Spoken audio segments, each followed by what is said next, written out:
बढ़ते आगे और उत्तर प्रदेश सरकार प्रतिबद्ध है कि किसी भी परीक्षा में नकल ना हो और इसी को लेकर लगातार काम भी हो रहा है। हाल फिलहाल की अगर बात की जाए तो 2 दिन से परीक्षाएं हो रही है वीडियो की और इसी परीक्षा को लेकर एसटीएफ काफी ज्यादा अलर्ट है, जिसके बाद अलर्टनेस के चलते यहां पर कुछ गिरफ्तारियां भी की गई हैं। आपको बता दें, पैसे देकर यहां पर परीक्षा कोई और दे रहा था और इसी के चलते एसटीएफ ने यहां पर कार्रवाई करते हुए कुछ गिरफ्तारियां की हैं और ऐसे नकलचियों को भी पकड़ा है और ऐसे गैंग को भी पकड़ा है जो कि इस तरीके की परीक्षाएं आयोजित करवा रहा था। तो फिलहाल कई गिरफ्तारियां हुई हैं और बीते कल भी कुछ गिरफ्तारियां यहां पर से की गई है वीडियो की परीक्षा में।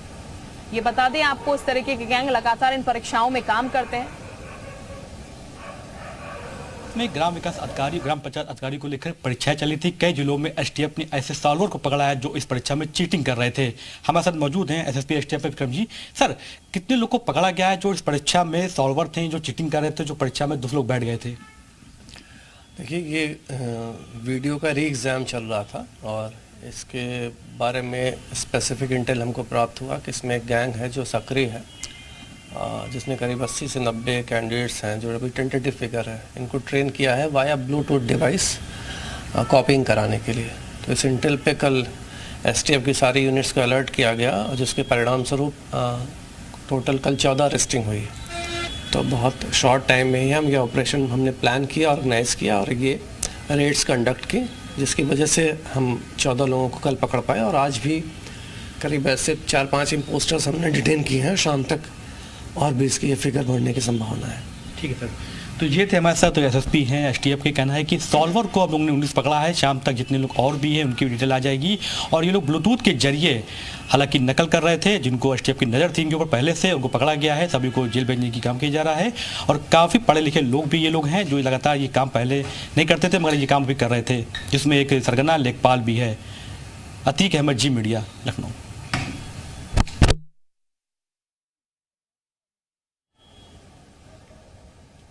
तो ये बता दें आपको, 196 अभी तक ये नकलची गिरफ्तार हो चुके हैं जो गैंग सॉल्वर थे, जो कि इस तरीके की परीक्षाएं आयोजित कराते थे। उनकी गिरफ्तारियां हुई हैं जो कि दूसरे की जगह परीक्षा देते थे। अलग अलग जगह से हमारे तमाम सहयोगी इस वक्त जुड़े हुए हैं, लेकिन सबसे पहले नीतीश का ही हम रुख कर लेते हैं।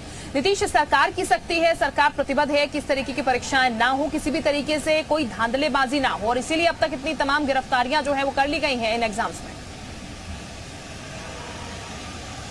अगर प्रयास की बात करें तो प्रयास का ही नतीजा है कि जो रिश्तेदार के रूप में, कहीं कोई अपने के रूप में और कहीं कोई पैसे लेकर जिस तरह से इस परीक्षा को सफल बनाने के मूड में पहुंचा हुआ था, वो गिरफ्तार हो गया। अगर बात करें तो अकेले लखनऊ में 1 दर्जन से ज़्यादा, अगर बात करें पूरे प्रदेश में तो 100 से ज़्यादा लोग इस पूरे मामले को लेकर गिरफ्त में आए हैं। अब ऐसी स्थिति में सवाल ये उठता है कि एक तरफ अगर वीडियो के जरिए अगर बात करें तो सीसीटीवी कैमरों से नज़र रखी जाती है, दूसरी ओर ये सॉल्वर गैंग हर वो तरीका निकालने में कहीं ना कहीं कामयाब दिखाई दे रहा है जो इस परीक्षा को सॉल्व करने के रूप में हो। लेकिन अगर तीसरी बात करें तो पुलिस प्रशासन और सरकार की मुस्तैदी इनको पकड़ने में भी कामयाब दिखाई दे रही है। आगे आने वाले दिनों में ऐसे सॉल्वर गैंग को नसीहत है कि जो पारदर्शी परीक्षा के दावे किए जा रहे हैं उसमें कोई डिस्टर्बेंस यहाँ पर क्रिएट करने की कोशिश न करें, नहीं तो जो प्रशासन है उस पर आपकी नज़र है। अब देखना ये होगा कि आने वाले दिनों में जो परीक्षाएं होती हैं क्या सॉल्वर गैंग उसमें भी सक्रिय दिखाई देता है, क्योंकि ऐसा कहा जाता है कि एक और परीक्षा होती है और दूसरी ओर परीक्षा का दूसरा हिस्सा सॉल्वर बन जाते हैं और वो पूरी तरह से परीक्षा को अपने आप में भुनाने के प्रयास करने लगते हैं। अलग अलग हथकंडे अपनाए जाते हैं। तो इस बार रिश्तेदारी वाला हथकंडा अपनाया गया था, लेकिन मुस्तैदी की वजह से पूरी तरह से नस्तनाबूद हुआ है। जो गिरफ्तारियां हुई हैं उनसे और भी पूछताछ की जा रही है, आखिर उनके और भी कितने तार हैं। आपके पास लौटते हैं, इस वक्त हमारे साथ अजय भी बने हुए हैं बरेली से। अजय का भी रुख कर लेते हैं। अजय, जरा आप वहां से अपडेट दीजिए, कल भी क्या इसी तरह से गिरफ्तारियां हुई हैं क्या परीक्षा के दौरान, जिस तरह परसों भी बरेली से तस्वीर निकलकर सामने आई?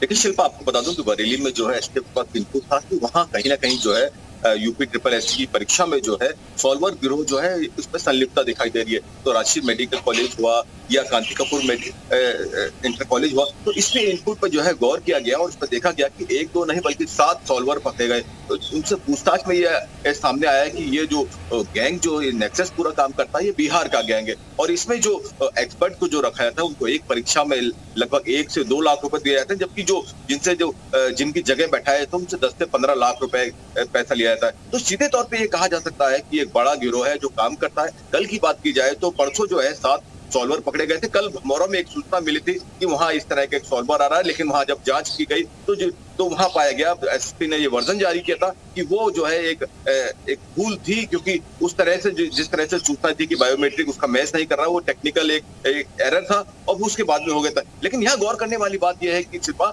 यहाँ पर जो है जिस तरह के सॉल्वर बैठता है तो वो हुबहू जो परीक्षा प्रणाली है जो बायोमेट्रिक उसको धोखा देने के लिए ये दिया। जिस तरह से आधार कार्ड है उसमें फोटो मैच करके लगाते हैं कि जो सॉल्वर जो बैठे तो उसमें हुबहू उससे मिलती जुलती शक्ल हो।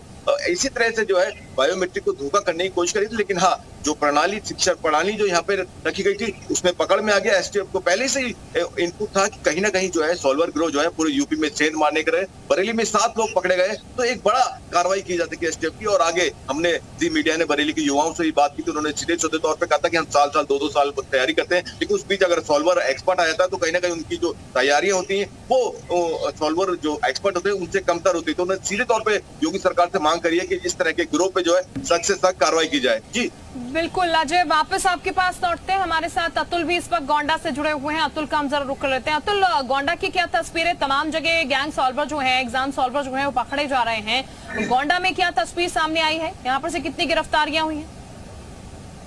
देखिए, गोंडा से जो कि 26 जून को जो आयोजित परीक्षा थी उसमें एक सॉल्वर पकड़ा गया था जो अपने आप को यूपी के कुशीनगर का रहने वाला बता रहा था। जब गोंडा पुलिस और यूपी एसटीएफ की टीम ने कड़ाई से पूछताछ की और फिंगरप्रिंट के माध्यम से मुन्ना भाई का आधार कार्ड निकला तो पता चला कि बिहार के नालंदा का रहने वाला है और इसका असली नाम प्रेम प्रदीप पुष्कर है, क्योंकि बस्ती के रहने वाले मनीष कुमार से 2 लाख रुपए लेकर गोंडा के एम्स इंटरनेशनल परीक्षा केंद्र पर बैठकर परीक्षा दे रहा था।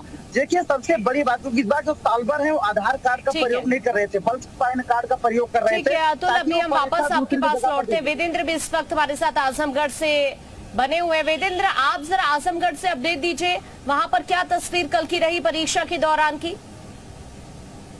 देखिए, उत्तर प्रदेश अधीनस्थ सेवा चयन आयोग द्वारा आयोजित परीक्षा 26 और 27 जून को लेकर आजमगढ़ में 20 के परीक्षा केंद्रों पर हुए 2 पालियों में फर्जी परीक्षार्थियों अनुचित साधनों का प्रयोग करते हुए 2 अभ्यर्थियों को पुलिस ने पुष्टि करते हुए गिरफ्तार किया है।